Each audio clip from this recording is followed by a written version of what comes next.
오늘은 신앙의 두 기둥이라는 제목으로 함께 은혜를 나누도록 하겠습니다. 보통 신앙생활을 건물에 많이 비교를 하는데요. 건물을 지을 때에 한쪽 기둥만 지나치게 강한데 다른 쪽 기둥이 너무나도 약하게 되면은요, 결국 건물의 균형이 무너지게 되어서 기울어지게 되겠죠. 우리의 신앙생활에도 그 균형이 깨어지게 되면은 건강하게 자라기가 정말로 어려울 때가 많습니다. 뜨거운 의욕과 열심으로 마구 달려가죠. 그런데 열심은 있는데 멈추는 법을 몰라가지고 다른 사람들을 많이 다치게 하고 결국에는 자기도 쉽게 지치는 경우를 만날 때가 많습니다. 반대로 어떤 사람은 자기 자신을 참 절제를 잘합니다. 그런데 그 마음 가운데에 뜨거운 열정이 없어서 아무런 믿음의 역사도 경험하지 못할 때가 참 많습니다. 그런데 건강한 신앙은요, 뜨겁게 하나님을 붙드는 그 열정과 내 뜻을 내려놓고 하나님의 일하시는 기다리는 절제가 함께 있는 사람, 나란히 두 기둥으로 균형을 가지고 서 있을 때에 우리의 신앙은 더욱더 큰 힘을 발휘할 수가 있습니다. 오늘 본문에 나오는 엘리사와 엘리야를 통해서 신앙의 두 기둥이 되는 열정과 절제에 대해서 함께 은혜를 나누도록 하겠습니다. 첫 번째로 엘리사의 열정에 대해서 나누어 보도록 하겠습니다. 열왕기하 2장 3절과 5절을 보면은요, 똑같은 말이 나옵니다. 여호와께서 오늘 당신의 선생을 당신의 머리 위로 데려가실 줄을 아시나이까. 지금 이 말을 누가 누구에게 하는 말입니까? 엘리야의 수많은 제자들이 엘리사에게 하는 말이에요. 쉽게 말하면 이런 말입니다. 큰일 났어요. 하나님께서 엘리야 선지자를 하늘로 데리고 가신다고 하십니다. 당시에 그 엘리야 선지자가 활동하던 시기가 정말로 어려웠습니다. 엘리야가 악한 왕이었던 아합과 이세벨과 얼마나 힘든 싸움을 했습니까? 얼마나 힘든 영적 전쟁을 했어요. 정말로 외로운 싸움을 했습니다. 그런데 생각해 보십시오. 엘리야의 제자들이 보니까 엘리야가 이제 그 거대한 기둥이 떠난다고 하니까 엘리사가 길러놓은 수많은 그 선지 생도들에게 위기감이 생긴 거예요. 문제의식이 생긴 겁니다. 큰일 났다. 이제 엘리야 선지자가 떠나게 된다면은 우리는 어떻게 하지? 이런 문제의식이 많은 사람들에게 전파되고 있었어요. 그래서 이제 이런 문제의식을 엘리사 선지자도 엘리야 선지자의 제자죠. 제자 중에 한 명인 엘리사 선지자에게 공유를 하는 거죠. 그런데요, 더 중요한 장면이 7절에 나오는데 이렇게 많은 문제를 공유하고 큰일 났다고 얘기하는 이 선지자 제자 50명이 어떤 행동을 보이고 있습니까? 7절 한번 보십시오. 선지자 제자 50명이 가서 멀리 서서 바라보매. 이들은 문제에 대해서 공유를 했습니다. 큰일 났다, 큰일 났다 생각을 하면서 그 문제에 대해서 상황에 대해서 분석을 하고 전파를 했는데요. 그저 어떤 모습을 보여주고 있습니까? 문제에 대해서 멀리 서서 바라보는 구경꾼의 모습을 보여주게 되었습니다. 사람은 내 마음 가운데 이 불안이 커지면요, 그 불안이 커지면 커질수록 그 불안한 마음에 대해서 다른 사람들과 공유를 하면서 내 불안을 해소하는 습관을 가지고 있습니다. 그래서 내가 생각하는 문제에 대한 그 불안을 줄이기 위해서 큰일 났다, 망했다, 앞으로 어떻게 하면 좋을까, 이렇게 내 문제에 대해서 말을 할 때가 많습니다. 그런데 여러분, 문제에 대해서 계속 말을 하면은 잠깐 내 마음 가운데의 불안이 해소되는 것 같지만 점점 내 영혼은 두려움 가운데, 염려와 걱정 가운데에 잠식이 되는 거죠. 엘리사의 종은 아람 군대에게 완전히 포위가 되었을 때에 이렇게 말했어요. 열왕기하 6장 15절이죠. 아, 내 주여, 우리가 어찌하리까? 이런 말이죠. 큰일 났다. 어떻게 하면 좋을까? 우리가 문제에 대해서 마주했을 때에 잘하는 말들입니다. 여러분, 그런데 이런 말들이 우리 영혼 안에 두려움을 주고 염려와 걱정을 주고 우리 안에 있는 하나님에 대한 열정을 메마르게 합니다. 여러분, 우리가 문제에 대해서 공유하면 잠깐은 내 마음에 해소가 되는 것 같지만 결국에는 내 마음 가운데 두려움이 생기고 내 마음 가운데 하나님이 일하시고 계신다고 하는 그 하나님에 대한 열정을 앗아가게 된다는 거죠. 어떤 농부가 농사를 짓는데요, 한동안 비가 오지 않는 겁니다. 그래서 밭에 나가서 이런 말을 하는 거예요. 큰일 났다. 다 말라 죽겠다. 올해 농사는 망했다. 처음에는 작은 걱정으로 시작을 했습니다. 그런데 이런 말을 계속해서 반복하면 할수록 이상하게 기도는 점점 짧아지고 찬송도 사라지고 말씀을 붙드는 힘도 약해지게 되었습니다. 영혼 안에 하나님을 향한 그 열정이 메마르게 되는 거죠. 전에는 새벽부터 밭을 돌보고 물길도 손보고 그랬는데 이제는 밭에 나와서 아무것도 하지 않고 오직 밭을 구경만 하면서 이렇게 한숨을 내쉬는 거죠. 큰일 났다. 어떻게 하지? 오늘 본문에 나오는 선지 생도들처럼 문제에 대해서 말을 하면서 내 안에 두려움을 키우는 거죠. 그래서 영혼에 대한 그 열정이 메마르게 되는 겁니다. 결국 어떻게 됩니까? 달라지는 게 없어요. 염려와 걱정하면서 한숨을 쉬면서 그 문제에 대해서 구경만 하는 거죠. 아무것도 달라지는 것이 없습니다. 그래서 엘리사가 뭐라고 합니까? 열왕기하 2장 3절과 5절 후반절을 보면은 이렇게 말씀합니다. 똑같은 말을 계속 얘기하고 있고 다른 생도들은 엘리사가 똑같은 말을 계속 하는데 이렇게 얘기합니다. 나도 또한 아노니 너희는 잠잠하라. 나도 또한 안다. 엘리사도 이 문제에 대해서 알고 있다는 거예요. 그런데 엘리사는 그 문제의식 때문에 내 영혼이 두려움 가운데 잠식을 당하고 하나님에 대한 그 열정을 빼앗기는 것에 대해서 정말로 경계를 했습니다. 그래서 잠잠하라. 나는 오직 하나님의 열정을 바라보겠다. 오히려 엘리사는 엘리사가 떠난 다음에 하나님이 누구를 통해서 일하실까? 내가 그 사람이 되었으면 좋겠다. 이런 열정 가운데 하나님은 여전히 일하시는 하나님이신데 그렇다면 여전히 일하시는 하나님이 이제 누구를 사용하실까? 그런 하나님의 열정 가운데에 붙잡혀 있었다는 겁니다.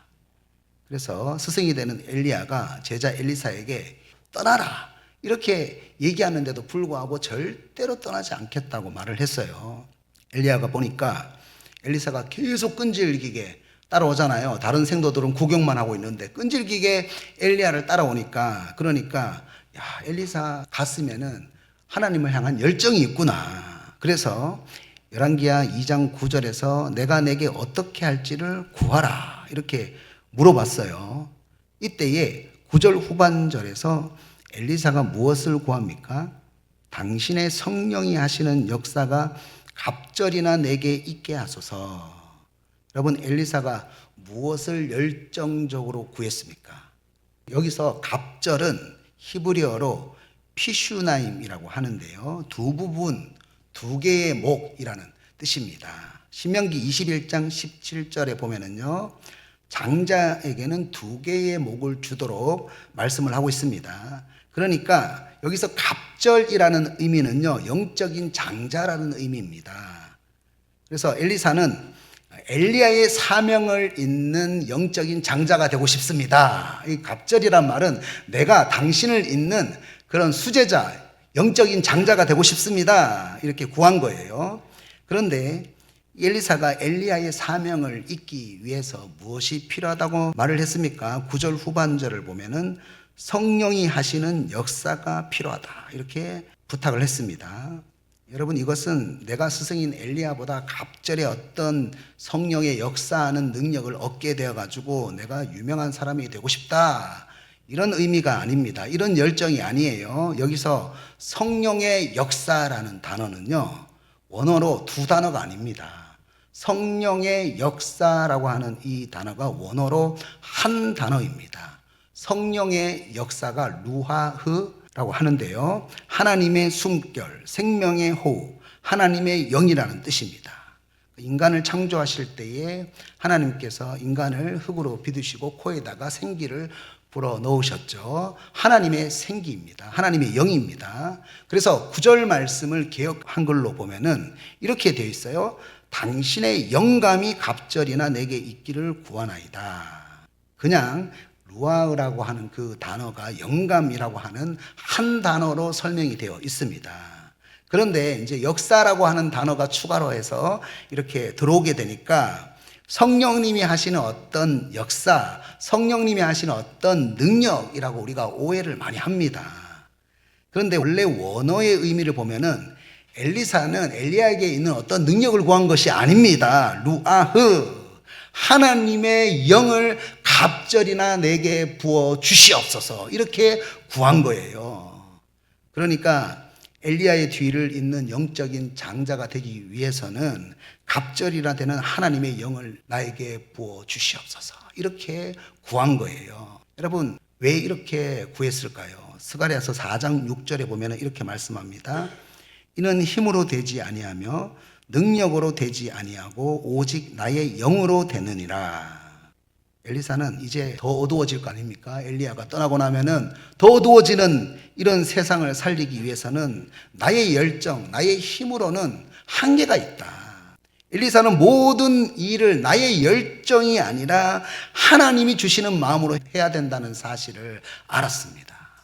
여러분, 인간의 열정은 절대로 오래가지 못합니다. 처음에는 그 인간의 열정이 뜨겁게 시작을 합니다. 그런데요, 시간이 지나고 현실의 벽을 만납니다. 또 사람들에게 상처를 받아요. 좋지 않은 환경을 마주하게 됩니다. 그러면은 열정이 점점 식어버리게 됩니다. 엘리사는 이 사실을 알았습니다. 이제 엘리야 선지자가 떠나고 나면은 더 힘든 환경과 관계를 마주하게 될 텐데, 그러면은 나의 힘으로는 절대 이 모든 것을 감당할 수가 없습니다.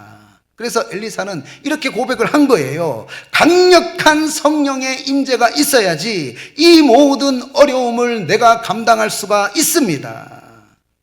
사역을 하기 이전에 엘리사는 어떤 방법론을 구하기보다, 어떤 기적적인 능력을 구하기보다 강력한 성령의 임재를 구했어요. 여러분, 진짜 열정은요, 내가 무언가를 해내겠다 이런 다짐이 아니라 나는 하나님이 없으면 아무것도 할 수가 없습니다, 이런 갈망에서 진짜 열정이 시작이 됩니다. 여러분, 신앙의 열정은 자기 확신이 아니라 하나님의 임재에 대한 갈증이에요. 저도 목사지만 한시라도 말씀 묵상과 기도를 게을리하게 되면은요, 여러분을 하나님의 마음으로 바라볼 수가 없어요. 문제의식 가운데 사로잡히게 되고 염려와 걱정만 하면서 가만히 구경만 하는 사람이 될 수가 있습니다. 지금 제 마음이 아주 평안해 보이지 않습니까? 고요하죠? 조용하죠? 여러분, 사람을 품는 힘도, 기다려주는 힘도, 끝까지 사랑하는 힘도 모두 다 성령이 주시는 마음이에요. 기도했을 때에 성령님께서 내 마음 가운데 그런 열정을 부어주시는 거예요. 만약에 제가 기도하지 않는다면 겉으로는 정말로 열심입니다. 그런데 속으로는 정말로 조급하게 움직이게 되는 거예요. 왜 연락이 없을까? 왜 오늘 저분은 예배에 보이지가 않지? 왜 이렇게 열심히 사역을 하는데 사람들이 변하지가 않지? 처음에는 영혼을 살리고 싶은 그 마음이 정말로 컸는데 어느 순간부터는 내 뜻대로 움직이지 않는 환경과 관계 때문에 지치기 시작하는 거죠. 그래서 제가 무엇보다도 말씀 묵상과 기도 사역에 온일을 하는 거예요. 인간의 열정은요, 결국 자기 기대를 중심으로 움직이기 때문에 처음에는 정말로 뜨거워 보여도 시간이 지나면 지날수록 지치고 시간이 지나면 지날수록 날카로워지게 되어 있습니다. 이것이 바로 하나님의 임재가 없는 나의 열심이에요. 그래서 예수님도 제자들에게 바로 나가서 사역을 해라, 내가 너에게 사역의 방법을 가르쳐 주겠다, 이렇게 말씀하지 않으셨어요. 누가복음 24장 49절에서 이렇게 말씀하셨어요. 너희는 위로부터 능력으로 입혀질 때까지 이 성에 머물라 하시니라. 예수님은 제자들에게 복음을 전하는 방법보다, 스킬보다 더 중요한 것이 하나 있는데 바로 하나님의 임재를 경험하는 것이다. 위로부터 오는 그 능력을 경험하는 것이다. 여러분, 사역의 기술보다 중요한 것은요, 바로 강력한 성령의 임재를 경험하는 것입니다. 그래서 초대교회에는요, 복음을 전도하는 기술을 익히기보다, 복음을 전도하는 방법론을 익히기보다 먼저 성령님을 구했어요. 오직 성령이 임하게 되니까 두려움 속에 숨어있던 모든 사람들이 경계를 넘어서 자기 한계를 넘어서 복음을 전하게 되었습니다. 여러분, 처음 교회의 시작은요, 방법론에 대한 열정이 아니라 성령의 임재에 대한 열정이었어요. 여러분, 글씨를 정말로 잘 쓰는 사람이 있었습니다. 글도 정말로 잘 써요. 그래서 누군가의 부탁을 받고 연애 편지를 대신해서 써주게 되었습니다. 얼마나 글씨를 잘 씁니까? 문장도 얼마나 화려하게 씁니까? 그런데 그 편지를 받은 사람이 아무런 감정도 느끼지 못합니다. 왜 그럴까요? 그 편지 속에는 사랑하는 사람에 대한 타들어가는 마음이 없는 거예요. 우리들도 하나님의 사역을 하는데 그렇게 할 수 있어요. 내가 가지고 있는 기술과 스킬로. 그런데 하나님께서 오늘 우리에게 무엇을 말씀하십니까? 가장 중요한 것은 하나님의 임재다. 오늘날 교회 안에도 어떻게 교회 콘텐츠를 만들고 어떻게 교회를 브랜딩하고 어떻게 교회를 홍보해야 한다. 정말로 수많은 방법론에 대해서 말을 합니다. 수많은 방법론에 대해서 세미나를 해요. 그런데 결정적으로 가장 중요한 하나님의 임재에 대해서는 말을 하지 않습니다. 강력한 성령의 임재가 있어야 된다는 말을 하지는 않습니다. 우리들은요, 우리 마음 가운데에 영혼을 향한 하나님의 마음이 없으면은요, 금방 지치게 됩니다. 금방 지치게 돼요. 사역에서 섬길 때에 항상 모든 일을 어떻게 하면 더 효율적으로 할까? 어떻게 하면 모든 사역을 완벽하게 해낼까? 여기에만 집중을 할 때가 많습니다. 내가 가지고 있는 그 은사와 스킬로, 그런 전문성으로 어떻게 하면 이 일을 완벽하게 해낼까? 효율적으로 해낼까? 예전에 제가 찬양팀 리더를 하는데요, 찬양 예배를 준비하는데 이것은 맞았고 이것은 틀렸고 어떻게 하면 합주를 완벽하게 낼 수 있을까? 오직 여기에만 신경을 쓴 적이 있어요. 그러니까 이제 나중에 연습을 하고 난 다음에 찬양 인도를 하는데 이것이 맞나 틀리나 팀원들 중에서 연습을 했을 때 잘했는데 틀리면은 여기에만 온통 신경이 쓰이는 거예요. 맞으면은 음악이 너무 화려하지 않습니까? 그러면 성도들이 그거 보면서 좋아하는 모습 보면서 내 마음에 희열을 느끼고, 찬양 인도를 하는데 계속 어디에다가 신경을 씁니까? 우리는 하나님 앞에 예배를 드릴 때 어디에 신경을 써야 됩니까? 오직 하나님의 임재에 대해서 신경을 써야 되는 거예요. 그런데 우리가 그러지 못할 때가 너무 많다는 겁니다. 여러분, 하나님의 일은 내가 무언가를 보여줘야 되겠다고 하는 능력이 아닙니다. 퍼포먼스가 아닙니다. 하나님과 동행하는 사랑의 편지입니다. 그래서 우리가 섬길 때에도 완벽하게 일을 해내야 된다라고 하는 거기에 집중을 하다가 정작 우리 마음 가운데에 하나님을 향한 그 임재에 대한 마음을 잃어버릴 때가 너무 많다는 겁니다. 그래서 조금만 내 기준대로 안 되고 다른 사람들이 막 실수하면 예민해지고 답답해지는 거죠. 그런데 하나님은 완벽한 결과보다 어떤 마음으로 섬겼는가, 내가 하는 그 모든 일 가운데 하나님의 임재가 있었는가, 성령님의 임재가 있었는가, 이것을 하나님은 더 중요하게 보신다는 거죠. 여러분, 서로가 조금 부족하다고 할지라도, 서로가 조금 서툴다고 할지라도 하나님의 마음으로 서로 이해하면서 섬기면 하나님은 그 가운데에 계십니다. 참된 신앙의 열정은 내 힘으로 무언가를 이루려고 하는 열심이 아니라 하나님의 임재를 갈망하면서 하나님의 마음으로 섬기는 것입니다. 두 번째로 엘리야의 절제에 대해서 나누어 보도록 하겠습니다. 이제 엘리야는요, 엘리사를 통해서 갑절의 성령의 역사를 구하는 부탁을 받았어요. 그런데 열왕기하 2장 10절에서 뭐라고 대답을 합니까? 이르되 내가 어려운 일을 구하는도다. 사실 엘리야는 충분히 자기 힘으로 모든 것을 결정할 수 있는 영향력을 가지고 있었습니다. 좋다, 네가 이렇게 열정적인 걸 보니까 마음에 들었다, 이제부터 내가 나의 후계자다, 이렇게 말할 수 있는 영향력이 엘리야에게는 있었습니다. 그런데 엘리야가 뭐라고 얘기했습니까? 그 일은 어려운 일이다, 이렇게 말을 했어요. 엘리야는 후계자를 세우는 모든 최종의 결정은 오직 하나님의 영역이다. 당시 선지자는 하나님께서 세우셨거든요. 하나님의 영역이기 때문에 나는 그 일이 어렵다, 이렇게 생각을 했어요. 그래서 10절 후반절에서 이렇게 말합니다. 나를 내게서 데려가시는 것을 내가 보면 그 일이 이루어지리라. 엘리야가 불말과 불병거를 타고 하늘로 올라가게 되지 않습니까?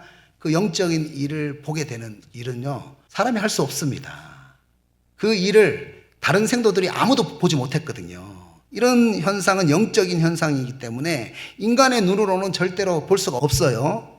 엘리야도 엘리사도 절대로 이 영역에 내가 침범할 수가 없습니다. 오직 하나님만이 할 수 있는 영역이고 하나님만이 할 수 있는 결정입니다.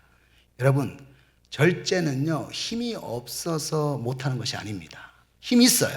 내가 힘이 있어서 할 수도 있는데도 불구하고 하나님의 영역에 내가 침범하지 않겠다고 하는 것이 바로 절제입니다. 여러분, 다윗이 압살롬의 반역으로 예루살렘을 떠나야 했습니다. 이때에 제사장 사독과 레위인들이 법궤를 메고 오는 겁니다. 여러분, 보통 사람 같으면 어떻게 생각을 하겠습니까? 하나님의 법궤가 나에게 온다고 한다면 내가 지금 압살롬의 반역으로 피신가고 있는데 신앙적으로 나에게 힘이 될 수 있겠다. 사람들이 하나님의 다윗의 편이라고 할 수가 있겠다. 여러분, 이렇게 생각할 수 있지 않습니까? 그런데 다윗이 사무엘하 15장 25절에서 26절까지 이렇게 말합니다. 왕이 사독에게 이르되 보라, 하나님의 궤를 성읍으로 도로 메어가라. 만일 내가 여호와 앞에서 은혜를 입으면 도로 나를 인도하사 내게 그 궤와 그 계신대를 보이시리라. 그러나 그가 이와 같이 말씀하시기를 내가 너를 기뻐하지 아니한다 하시면 종이 여기 있사오니 선히 여기시는 대로 내게 행하시옵소서. 여러분, 제사장 사독도 레위인도 법궤가 필요하겠다 해서 피신을 할 때 가져왔습니다. 그런데 다윗은 법궤가 말씀대로 원래 있어야 할 자리에 있어야 한다고 생각을 하면서 법궤를 이용해 가지고 자기의 정치적인 입지를 다지고 싶어 하지 않았습니다. 만약 하나님이 나를 기뻐하지 않으면 내가 벌을 받고, 만약 하나님이 이후에 나의 모든 행동들을 기뻐하시면 하나님이 나를 선하게 생각하시는 대로 나를 인도하실 것이다, 이렇게 생각을 했어요. 이런 찬양이 있죠. 주님의 뜻을 이루소서 고요한 중에 기다리니 진흙과 같은 날 비드사 주님의 형상 만드소서. 여러분, 다윗은 조급하게 세상적인 방법을 사용해 가지고 길을 강제적으로 열라고 하지 않았습니다.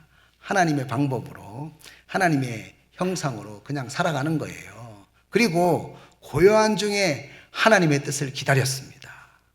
하나님이 일하실 수 있는 공간을 남겨뒀어요.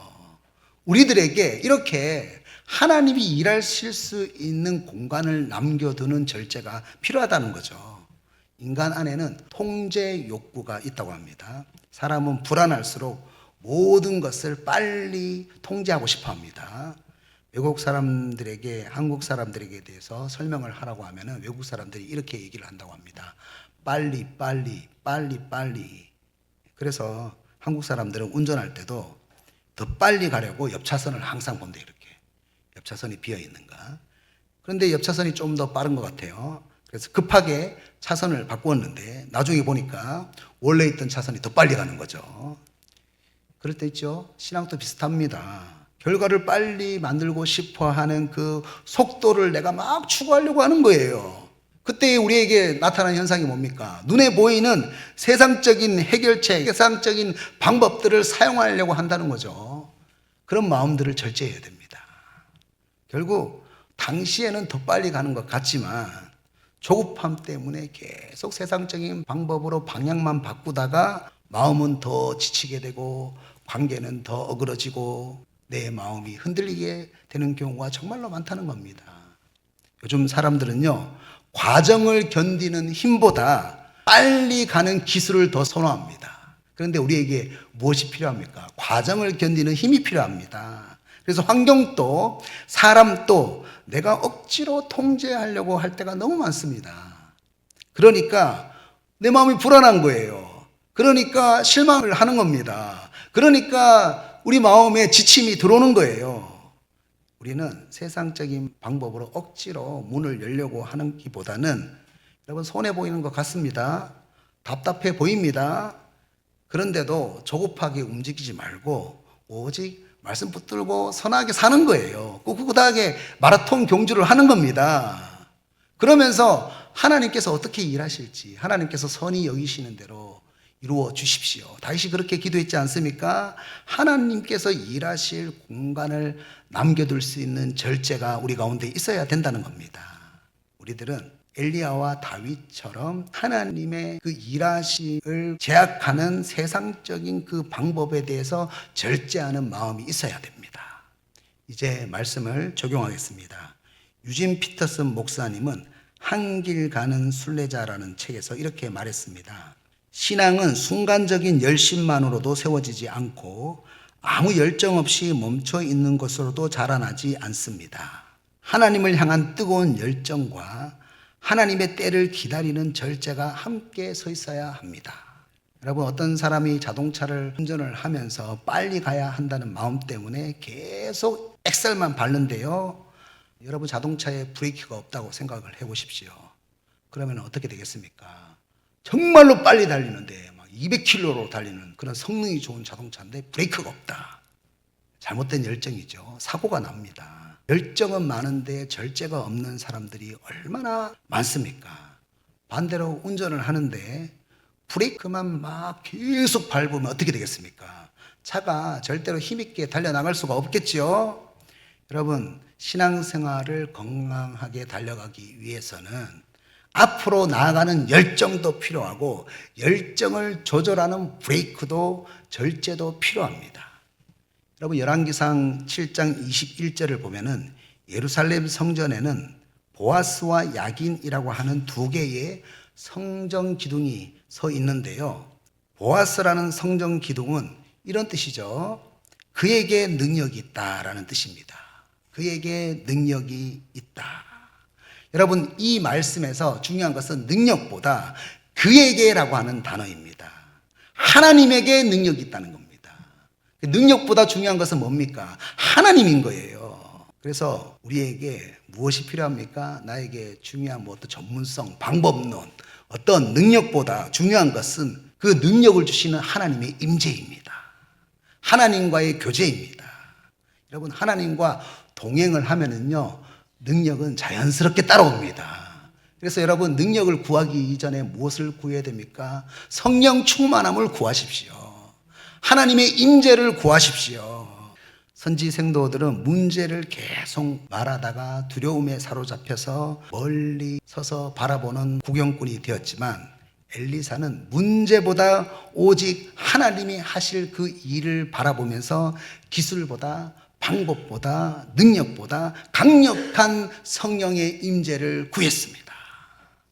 여러분, 야긴이라는 성전 기둥은요, 이런 뜻입니다. 그가 세우신다라는 뜻입니다. 그가 세우신다. 절제를 말합니다. 엘리야는 자기의 영향력으로 후계자를 자기가 세우려고 하지 않았어요. 그럴 수 있는 힘이 있었지만 세상적인 방법을 사용하지 않았습니다. 다윗도 법궤를 자기의 정치적인 목적으로 이용하지 않았습니다. 그저 내가 하나님이 기뻐하는 방법대로 살면서 하나님이 하실 일을 기다렸습니다. 하나님이 선히 여기시는 대로 하실 것이다. 여러분, 신앙은 보아스와 야긴, 이 두 가지 기둥 위에 세워져야 됩니다. 보아스, 그에게 능력이 있다. 하나님의 임재를 붙드는 열정, 그에게 능력이 있다. 오직 성령이 우리 가운데에 임하실 때에 우리가 권능을 받고 모든 세상 가운데 복음의 사람이 될 수가 있습니다. 여러분, 하나님의 임재를 굳게 붙드십시오. 야긴, 그가 세우신다. 내가 세우는 것이 아니라 그가 세우신다. 하나님의 방법을 기다리는 절제. 이 두 가지의 신앙의 기둥이 우리 가운데 있을 때에 우리의 신앙은 열정과 절제로서 튼튼한 성전으로 세워질 수가 있습니다. 오늘 이 시간 이 말씀을 우리 마음 가운데 새김으로 엘리사의 열정과 엘리야의 절제가 우리 신앙 가운데 세워지시기를 축복합니다. 축복합니다.